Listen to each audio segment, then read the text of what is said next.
Stanley Klein and Rosenthal Insurance. This is Clay. All right. Well, did you fill out the pre-detailed damage form? Okay. Well, in that case, ma'am, we can't cover accidental damage due to theft. Yes, ma'am. I see your point, but my manager takes care of all these things, and he left about 10 minutes ago. Ma'am, if you'd call back on Monday morning, I'd be glad to help you.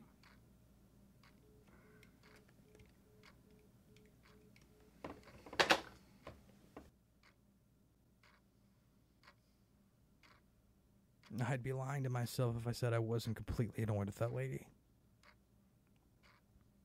It wasn't that she was particularly rude or anything. Honestly, if I was in her position, I'd be pretty pissed myself.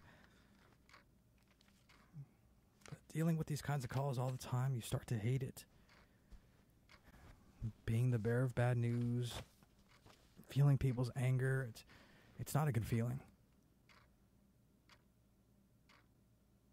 But I try my best to understand where people are coming from. I really do.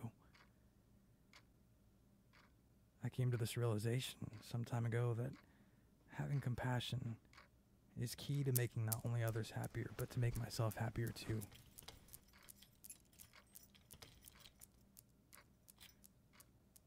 And it's not that I don't believe this anymore, it's just that lady. I didn't feel her pain. I mean, I understood it, but I didn't feel it.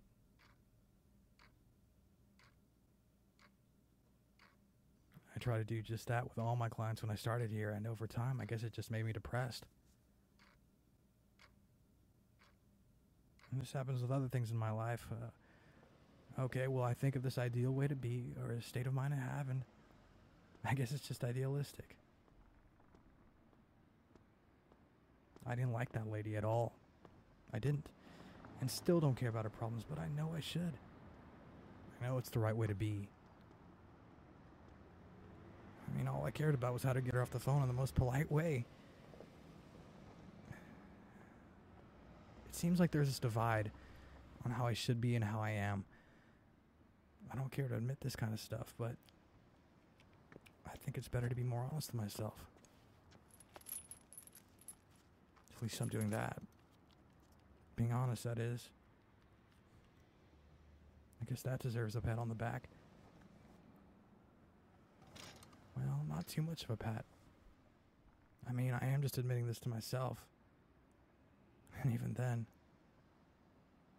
there's not much bravery in it. You just have to put one foot on the pedal at a time, though.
pretty.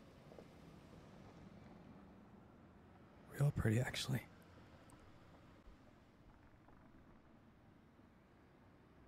I don't think I've ever seen her around here before either.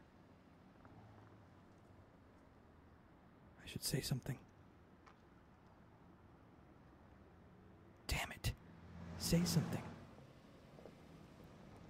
Shit, what do I even have to say? I'd probably mess it up by saying something stupid or generic anyway. Come on, this light's gonna change soon. Say something. This light takes forever, huh? I'm sorry? Oh, I was just saying that this light takes forever to change.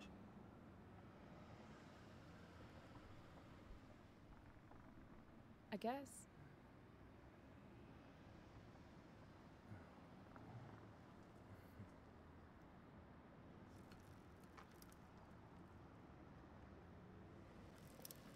Why did I wait so long to say something? It's not like what I said was even cool anyway. Probably would have said something better if I didn't overanalyze everything. Okay, so it wasn't that bad. But it wasn't exactly good. Saying something is better than nothing, but man, I hate this idea of overanalyzing everything. For some reason, I tend to think more than act. See instead of be feels a little unnatural, really. I mean, you don't just sit there and think to provide nutrients to your body when you're starving. You get up and you eat. Deep down, I know it's stupid. I should just follow my intuition more. Be more courageous, at least once in a while. What's the worst that could happen? Awkward moments? Yeah, that was certainly an awkward moment now, but I survived, didn't I? And there's that divide again. I have this ideal way in which I want to be and how I actually am. It shouldn't even be that hard. Just say what I feel when I feel it. But it is hard. A lot of guys do it. They go out, they dance, they talk to girls. I'm usually smarter than most of these guys too, but that doesn't seem to help me at all. Then again, I really shouldn't compare myself to others. And how do I know where I stand in the world? Where do I stand?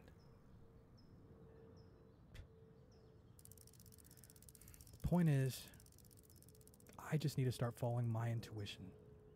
Stop worrying about all the possible outcomes and just start doing.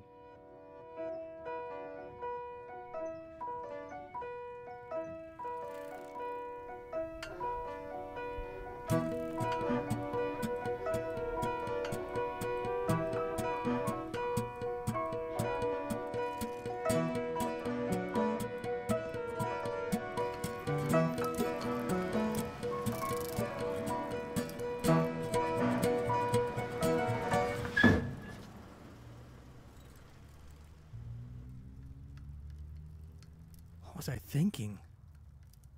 Shit, that was stupid. How did I not see that car? I could have been killed. Maybe I don't think enough before I act. I've gotten lucky so many times in my life, and sooner or later that luck's gonna run out. It boils down to statistics. I'm good at math. I should know about statistics. And it's not even about bike riding. This kind of careless attitude I have can carry over into other aspects of life. It's like I take a blind leap into things, not weighing out the pros and cons, not fully understanding the rewards or consequences. So how can I expect to accomplish what I want in life with such a carefree attitude? There are so many things I want to do and so many places to see. I mean, there's only so much of my life I can control. Everything else is out of my hands.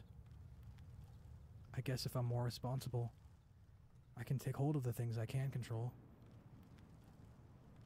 When you really think about it, the only way to enjoy the downhill is to endure the uphill.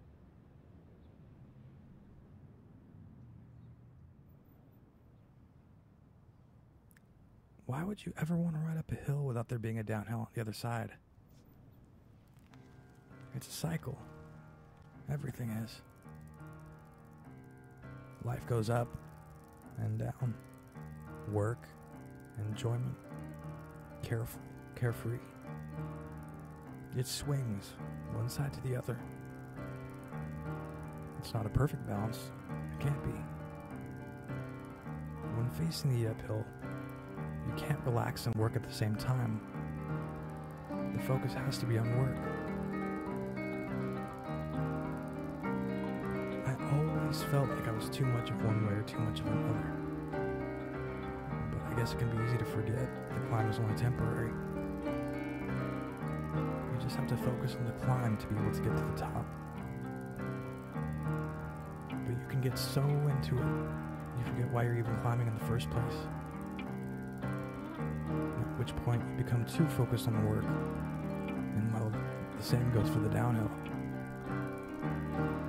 And even when I understand all this, facing different hills creates different balances of careful and carefree. I find myself mistaking these changes as a loss in balance. I'm finally realizing it's just how the world is. Each situation has its own ideal balance to be found. Maybe there are even many ideal balances to be found. Who knows?